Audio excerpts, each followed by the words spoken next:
Hi, I'm Corey Andalora, and I'm going to give you a quick overview on how to play 27Panic.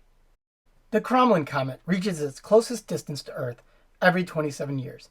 Scientists have recently discovered a mistake in its orbital calculations and predict that it will collide with Earth in the year 2038.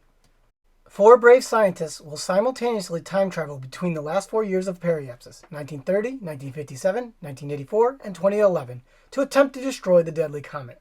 They must build tracks for trains to carry the cargo to the rocket station. They must be careful. Their choices in the past affect the future, and if one of the trains falls off the track, the Earth is doomed. So let's hop into the game. Here it is the yellow player's turn.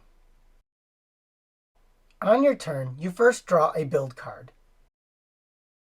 Check the build card for damage. The number shown matches one of the columns on the boards. Find the column and add a damage marker to the first built track in that column. Afterward, add the build card to your hand.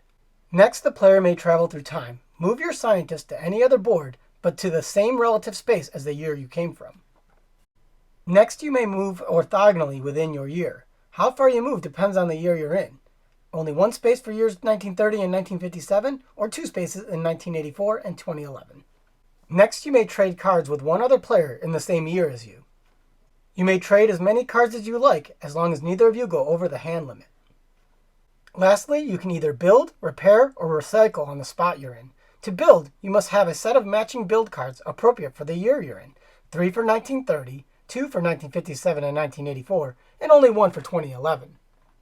Discard the build cards and find the matching tracks. You may place them in any orientation that fits. These tracks ripple forward to every future year, unless there's already a built track there. Flip any remaining tracks to the unavailable side. You will only be able to build these tracks using scraps. Play continues with the next player. Uh-oh, the blue player drew a move card. This card moves the cargo for its year one space forward by following the track. If the train falls off the track, then the players lose the game. If the train drives into a damaged track, they also lose. Move cards are set aside separate from the discard. If this was the third move card set aside, they are all shuffled back into the build deck. Each player has a special role in the game. The astronomer can trade with players in adjacent years.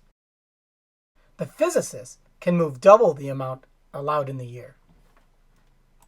There's also the chemist that can prevent damage in adjacent years, and the geologist that can hold an extra card.